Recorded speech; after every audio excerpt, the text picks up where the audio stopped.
নমস্কার বন্ধুরা, আমাদের ইউটিউব চ্যানেলে আপনাদের সুস্বাগতম। আমরা এই মুহূর্তে বড় মাকে দেখতে পাচ্ছি সরাসরি নৈহাটির বড় মা, সবার বড় মা, ধর্ম যার যার, বড় মা সবার। এখানে ধর্ম বর্ণ নির্বিশেষে সমস্ত মানুষ আসেন বড় মার কাছে। বড় মার অসীম কৃপা, বড় মা সবাইকে কৃপা করেন। জয় বড় মা। আমরা বড় মার একদম সামনের অংশতে রয়েছে, সেখান থেকে দেখতে চেষ্টা করছি বড় মাকে। প্রচণ্ড ভিড় রয়েছে, এখানে দাঁড়ানোর উপায় নেই, সেই জন্য ভিড়ের ঠেলায় আস্তে আস্তে সামনের দিকে এগিয়ে যেতে যেতে আপনাদেরকে বড় মার যে মূর্তিটি রয়েছে সেটি দেখাতে চেষ্টা করলাম। চ্যানেলটিতে নতুন হলে চ্যানেলটিকে সাবস্ক্রাইব করে আমাদের পাশে থাকুন, ভিডিওটি সম্পূর্ণ দেখুন, অবশ্যই একটি লাইক করে দেবেন। জয় বড় মা বলে কমেন্ট করতে ভুলবেন না। আমি এখন বড় মাকে দেখতে দেখতে বড় মার ডান দিকের অংশে এসে একটু অপেক্ষা করছি, একটু জুম করে দেখাতে চেষ্টা করছি বড় মার যে মুখটি। বড় মাকে সোনা এবং রূপোর গয়না দিয়ে সুন্দরভাবে সাজিয়ে তোলা হয়েছে, অপরূপ রূপে সজ্জিত কৃপাময়ী বড় মা। বড় মা সবার মঙ্গল করো। আমরা বড় মার দর্শন করে একদম সামনের অংশে গঙ্গার ঘাটের সামনে যে কালী পুজোটি হয় সেই কালী পুজোটির সামনে রয়েছি।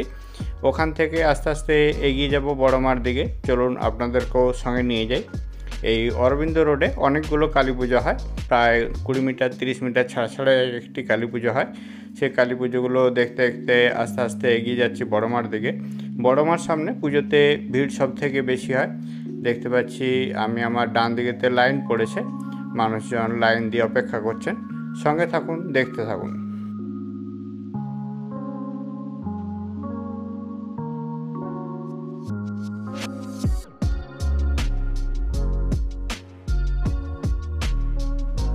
আগামীকাল 24 তারিখ বিকেল 4টের সময় বড় মাকে বিসর্জনের জন্য এখান থেকে মণ্ডপ থেকে বার করে নিয়ে যাওয়া হবে। ঠিক 4টের সময় বেরোনো হবে এবং 4:30-এর মধ্যে বিসর্জনের প্রক্রিয়াটি সম্পন্ন হবে।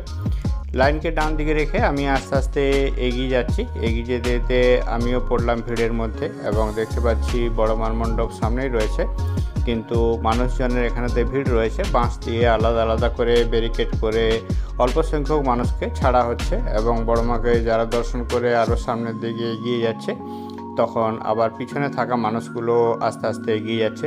সামনে দেখতে পাচ্ছি জনসমুদ্র রয়েছে, যেদিকে তাকায় সেদিকেই শুধু মানুষের মাথা মাথা আর মাথায় দেখতে পাওয়া যাচ্ছে। বড় মার অসীম কৃপা। লক্ষ লক্ষ মানুষ এই 4 দিন বড় মাকে দর্শন করার জন্য দূর দূরান্ত থেকে, ভারতবর্ষের বিভিন্ন প্রান্ত থেকে ছুটে আসেন। আমরাও ছুটে এসেছি বড় মাকে দর্শন করব বলে, আপনাদেরকে দর্শন করাবো বলে। দেখতে থাকুন, সঙ্গে থাকুন।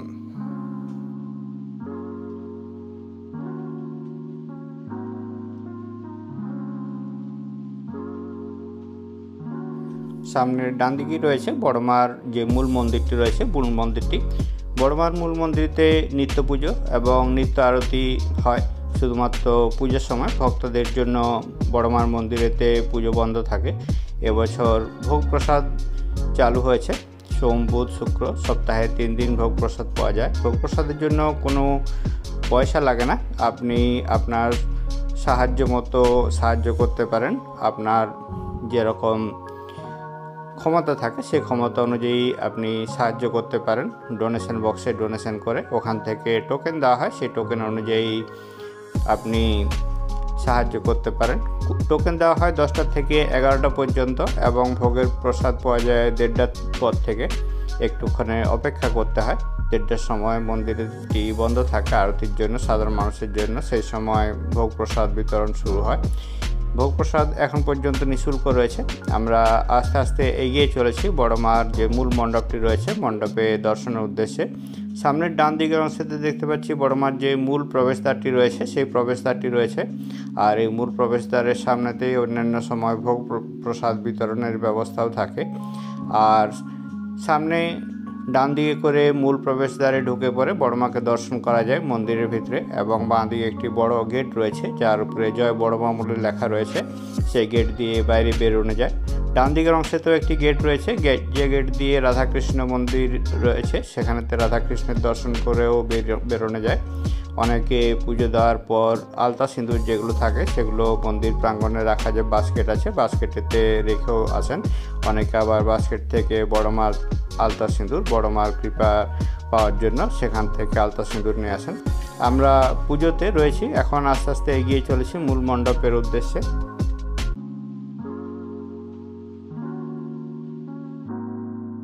বড়মার অসীম কৃপা, কথিত আছে বড়মা কাউকে খালি হাতে ফেরান না।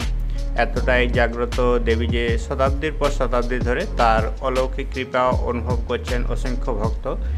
আর সেই টানেই হাজার হাজার মানুষ দেশের বিভিন্ন প্রান্ত থেকে ছুটে আসেন এই বড়মার পুজোটি দেখার জন্য। প্রত্যেক বছরেই এভাবেই ভিড় হয়। 4 দিন ধরে চলতে থাকে এই পুজোটি। প্রথম দিনেতে দণ্ডিকাটা শুরু হয়, তারপর প্রত্যেক দিন 2টোর সময় শুরু হয় নিত্য পুজো। নৈহাটি স্টেশন থেকে পশ্চিম দিকে ঋষি অরবিন্দ রোড ধরে গঙ্গার দিকে এগিয়ে এলেই দেখা মেলে এই বড়মার পুজোটি, যেটি শতবর্ষের একটি পুজো মণ্ডপ রয়েছে। এই পুজোর সাথেই জড়িয়ে রয়েছে এক দীর্ঘ এবং হৃদয়স্পর্শী ইতিহাস, যার সূচনা প্রায় 100 বছর আগে হয়েছিল। তৎকালীন নৈহাটির বাসিন্দা ভবেশ চক্রবর্তী একদিন বন্ধুদের সাথে নগরদ্বীপে যান ভাঙা রাস দেখতে। সেখানে সুউচ্চ কালী প্রতিমা দেখে অনুপ্রাণিত হয়ে তিনি সিদ্ধান্ত নেন নিজের বাড়িতেই যেমন এক মহাকার মূর্তি স্থাপন করবেন, সেইভাবেই চক্রবর্তী বাড়িতে শুরু হয় পুজো। প্রথমে গৃহপূজা হলো। ভক্তদের আগ্রহ এবং জনসমাগম বাড়তে থাকায় তা ধীরে ধীরে সার্বজনীন পুজোর রূপ নেয়।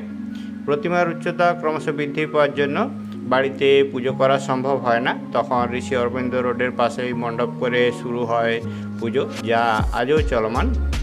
এখন মূর্তিটি প্রায় 22 ফুটের উঁচু প্রতিমা হয়। আর এই 22 ফুটের উঁচু প্রতিমাটি দেখার জন্য লক্ষ লক্ষ মানুষ সারা দেশ থেকে এসে ভিড় জমান। রীতি মেনে প্রতি বছর কোজাগরী লক্ষ্মী পুজোর দিন থেকে প্রতিমা নির্মাণের কাজ শুরু হয়। কোজাগরী লক্ষ্মী পুজোর দিন কাঠামো পুজো করার পর থেকে প্রতিমা নির্মাণ শুরু হয়। মাত্র 15 দিনের মধ্যেই তৈরি হয় সুউচ্চ কালী প্রতিমা। ভক্তদের দেওয়া সোনা রূপার গয়নায় সেজে ওঠেন বড়মা। প্রত্যেক বছর নতুন নতুন গয়না পান বড়মা এবং প্রত্যেক বছর গয়নার পরিমাণও বৃদ্ধি পায়। আমরা বিভিন্ন নিউজপত্র থেকে এই খবরগুলো পাই, সঙ্গে অ্যানাউন্সও করা হয়। বর্তমানে পুজো কমিটির তথ্য অনুযায়ী বড়মায়ের কাছে প্রায় 100 ভরি সোনা এবং 200 কেজি রূপোর অলংকার রয়েছে। কালী পুজোর দিন বড়মার রান্নাঘরে প্রায় 2000 কেজি চাল ডাল দিয়ে খিচুড়ি তৈরি করা হয়, যেগুলো ভোগ হিসাবে বড়মার ভক্তদেরকে বড়মার পুজোর পর রাত 3টে থেকে পরের দিন সকাল 10টা পর্যন্ত বিতরণ করা হয়। এর জন্য কোনো পয়সা লাগে না। 3-4টি জায়গাকে নির্দিষ্ট করে দেওয়া হয়েছে যেখান থেকে এই ভোগ প্রসাদগুলো পাওয়া যায়। প্রতিষ্ঠাতা ভবেশ চক্রবর্তীর নাম অনুসারে বড়মায়ের প্রথম নাম ছিল ভবেশ কালী, কিন্তু পরে তার অলৌকিক ক্ষমতার কারণে ভক্তদের মুখে মুখে তিনি হয়ে ওঠেন বড়মা। একদল মানুষ এসে সবাই বড় কালী নামে যখন পরিচিত ছিল তখন বড়মা বলে সবাই ডাকতে শুরু করেন। সেদিন থেকেই শুরু হয়ে যায় বড়মার নাম এবং পরিচিতি। এটি এখনকার বর্তমান মন্দির রয়েছে। আমরা মন্দিরটি চূড়ে দেখতে পাচ্ছি। এই মন্দিরের চূড়ার নিচেই বড়মার যে মূর্তিটি রয়েছে কষ্টি পাথরে, সেটি স্থাপন করা হয়েছে, যেখানে নিত্য পুজো এবং আরতি করা হয়। বড়মা খুবই জাগ্রত। এই ভরসায় লক্ষ লক্ষ মানুষ এখানেতে বড়মার কাছে মানসিকের পুজো দেন এবং তারা দণ্ডি খেটে মনস্কামনা জানিয়ে মায়ের কাছে আসেন হাজার হাজার মানুষ। আমরা এগিয়ে চলেছি মূল যে মণ্ডপটি রয়েছে। আমার পিছনেতে দেখতে পাচ্ছি হাজার হাজার মানুষ অপেক্ষা করছেন মায়ের দর্শন করার জন্য। অনেকের হাতে ফোন রয়েছে, অনেকের হাতে ফুল রয়েছে। সবাই চলেছে বড়মার উদ্দেশ্যে। ভিড়ের ঠেলায় সোজা থাকতে পারছি না, সেই জন্য ক্যামেরাটি একবার করে হিলে যাচ্ছে। এখন আমরা বড়মার এবং ডান দিকের যে অংশটি রয়েছে সেই অংশতে রয়েছি। বাঁ দিকে এবং ডান দিকে দুটি রাস্তা রয়েছে, যেখানেতে অনেকগুলি হোটেল এবং লজ মতো তৈরি হয়েছে, যেখানেতে স্থানীয় মানুষরা বড়মার পুজো দিতে এসে থাকতে পারেন, যারা দূর দূরান্ত থেকে আসেন। এখন পুজোর সময় সেগুলো খালি থাকে না, অন্যান্য সময় খালি থাকে। বড়মার মন্দিরের সামনে এলে খোঁজ খবর নিলে এখানেতে বড়মা লজ এবং অন্যান্য যে হোটেল রয়েছে সেই অপশানগুলো পাওয়া যায়। আমরা বড়মার মন্দিরটি প্রায় ক্রস করে এসেছি, রয়েছি একদম মণ্ডপের সামনে। বড়মার পুজো দেওয়ার জন্য শুধু জয় বড়মা বললেই যথেষ্ট এবং ভক্তি ভরে বড় মার পুজো দেওয়া যায়। মানসিক পুজো দেওয়ার সময় ফুল মালা এ সমস্ত দেওয়া যায় না, শুধুমাত্র যে দ্রব্যগুলো থাকে সেই দ্রব্যগুলো দিয়ে মানসিকের পুজো দেওয়া যায়। এবং পুজো দিলে আপনাদেরকে একটি করে কুপন দেওয়া হয়, কুপনটি নিয়ে পরে আপনারা চাইলে প্রসাদ সংগ্রহ করতে পারেন। যারা পেড়া দিয়ে পুজো দেন তাদের জন্য কুপনের ব্যবস্থা রয়েছে। আমরা দেখতে পাচ্ছি সেই সামনে যে কার্টুনগুলো রয়েছে সেই কার্টুনগুলোতে মায়ের প্রসাদগুলো সংগ্রহ করা হয়, তারপর বিতরণের যে কাউন্টারগুলো নির্দিষ্ট করা হয়েছে সেই নির্দিষ্ট কাউন্টার থেকে বিতরণ করা হয়। এই কদিন পুজো দেওয়ার জন্য বেশ কয়েকটি আলাদা আলাদা কাউন্টার খোলা হয়, যেখানেতে বড় মার পুজো নেওয়া হয়। মন্দিরের পুজো বন্ধ থাকায় আমরা দেখতে পাচ্ছি বড় মার পুজোর জন্য এখানেতে ভোগ প্রসাদ নিবেদন করা হয়েছে। বড় মা শিবের বুকে পা দিয়ে সুউচ্চ প্রতিমা দাঁড়িয়ে রয়েছে। মায়ের অপরূপ রূপে সজ্জিত সোনা এবং রূপোর গয়নায় মাকে সাজিয়ে তোলা হয়েছে। আমরা একদম মণ্ডপের সামনের অংশে এসে পৌঁছে গেছি, আর অল্পক্ষণের অপেক্ষা। দেখতে থাকুন, সঙ্গে থাকুন। বড় মার কাঠামো পুজো হওয়ার পর থেকে যারা মূর্তি তৈরির কাজ দেখতে আসেন তারা এখানেতেও পুজো দিয়ে যান। আমরা প্রত্যেক বছর দেখেছি কাঠামোতে ফুল, প্রসাদ এবং অন্যান্য জিনিসপত্র রেখে যান। মণ্ডপের সামনে ধূপ এবং মোমবাতি জ্বালানো একদমই নিষিদ্ধ, এবং বড় মার দিকে ফুল এবং জল পাতা কিছুই ছোড়া যায় না, এগুলো সম্পূর্ণ নিষিদ্ধ রয়েছে। যাতে পুজোটি সুষ্ঠুভাবে হয় সেই জন্যই এই নিয়মটি করা হয়েছে। আমরা দেখতে পাচ্ছি সমস্ত প্রসাদগুলোকে আলাদা আলাদা প্যাকেটে করে এখানেতে রাখা হয়েছে। দুটি সুউচ্চ কলা গাছ দুপাশেতে বাঁধা হয়েছে। বড় মার যে মূল মণ্ডপটি রয়েছে মণ্ডপের এখানে সামনের অংশেতে একটি ঝাড়বাতি রয়েছে। বড় মার মণ্ডপে বড় মাকে দেখার জন্য দিন রাত দুপুর সকাল সব সময় থাকে প্রচণ্ড ভিড়। আমরা একদম সামনের অংশেতে পৌঁছে গেছি। দেখতে পাচ্ছি এখানেতে পূজা অর্চনা চলছে এবং দেবাদিদেব মহাদেবের বুকের উপরে পা রেখে বড় মা দাঁড়িয়ে রয়েছেন। মাকে সাজানো হয়েছে সোনা এবং রূপার অলঙ্কারে। প্রচণ্ড ভিড় থাকার জন্য এখানেতে হাতটি কেঁপে যাওয়ায় ভিডিওটি একটু কেঁপে উঠেছে, এজন্য দুঃখিত।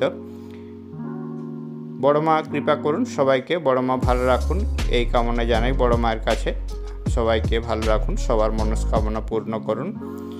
জয় বড় মা, জয় বড় মা। ধর্ম হোক যার যার, বড় মা সবার। সামনের অংশেতে ব্যারিকেড করে রাখা হয়েছে যাতে করে মানুষজন ভিতরের অংশেতে ঢুকে না যায়। এখানেতে দেশ বিদেশ থেকে সমস্ত মানুষ আসেন, সাথে আমাদের এখানকার সমস্ত ভিআইপি এবং যারা সেলিব্রিটি রয়েছেন তারাও এসে বড় মার এই পুজোটি দিয়ে যান। এখন বড় মা খুবই জাগ্রত। বড় মার রয়েছে অনেকগুলি জাগ্রত হওয়ার নমুনা, সেগুলো পরবর্তী অন্য আরেকটি ভিডিওতে আপনাদেরকে শোনাবো। আমরা বড় মা দর্শন করে আস্তে আস্তে এগিয়ে চলেছি। দেখতে পাচ্ছি ডান দিকেতে বড় মার যে মূর্তিটি সেটি রয়েছে। এখানেতে দাঁড়ানোর সময় নেই, সেই জন্য দূর থেকে জুম করে আপনাদেরকে একটু দেখাতে চেষ্টা করলাম। আমি এখন পৌঁছে গেছি মণ্ডপের বাইরের দিকের অংশে, সেখানে পাশে দাঁড়িয়ে একটু দেখানোর চেষ্টা করলাম। ভিডিওটি সম্পূর্ণ দেখার জন্য সবাইকে অনেক অনেক ধন্যবাদ। ভিডিওটি আপনাদের কেমন লাগলো কমেন্ট করে জানাতে ভুলবেন না। জয় বড় মা বলে কমেন্ট করুন। লাইক, শেয়ার এবং সাবস্ক্রাইব করতে ভুলবেন না। ভিডিওটি আপনাদের ভালো লাগলে তবে ভিডিওটি বানানো আমার সার্থক। আমি ভিড়ের মধ্যে রয়েছি, এখান থেকে আস্তে আস্তে বেরিয়ে যাব স্টেশনের উদ্দেশ্যে। ভিডিওটি দেখার জন্য অনেক ধন্যবাদ জানিয়ে ভিডিওটি এখানে শেষ করলাম। Thank you for watching.